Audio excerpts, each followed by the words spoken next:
Bonsoir à tous, soyez les bienvenus sur ma chaîne LMREV. Voici une nouvelle vidéo. Cette fois-ci là, je vais vous parler d'un truc que tout le monde le cherche sur les moteurs de recherche, par exemple sur Google. Tout le monde cherche des informations sur la fusée lancée par Chine qui est perdue dans l'espace. C'est une blague? Oh non, c'est une réalité. Vraiment, la fusée est perdue dans l'espace en attendant jusqu'à qu'elle tombe sur Terre. Mais où? C'est la question posée. Alors, la Chine a lancé la semaine dernière le premier des 3 éléments de sa station spatiale, la CSS, qui a été propulsée par une fusée Longue Marche 5B. C'est le corps de cette fusée qui doit atterrir dans les prochains jours et personne ne sait où. Après la séparation du module spatial, le lanceur s'est mis à tourner en orbite autour de la planète selon une trajectoire irrégulière, perdant lentement de l'altitude, ce qui rend toute prédiction sur son point d'entrée dans l'atmosphère et donc son point de chute quasiment impossible.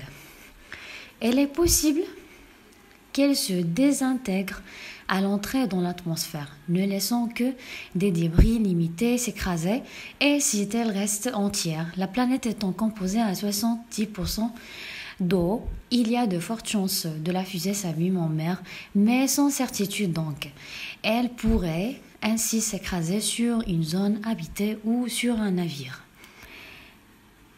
La fusée chinoise va tomber, mais personne ne sait où et quand. Alors, la fusée Longue Marche 5B de l'agence spatiale chinoise est en chute libre depuis le 1er mai. Il devrait tomber ici 2 à 3 jours. Un morceau de fusée chinoise redescend dangereusement en direction de la Terre.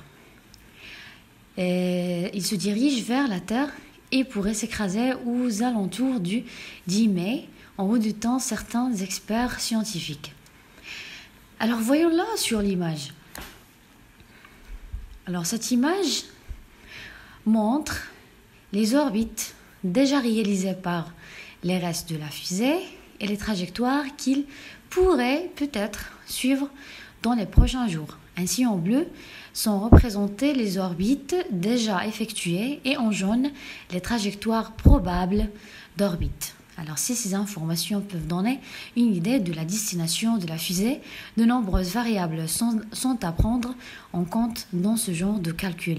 Et les données peuvent évoluer très rapide. Alors, voilà ce qui concerne la fusée chinoise. On se verra la prochaine fois sur même chaîne. Je vous tiens un rendez-vous pour la prochaine vidéo. Alors, au revoir.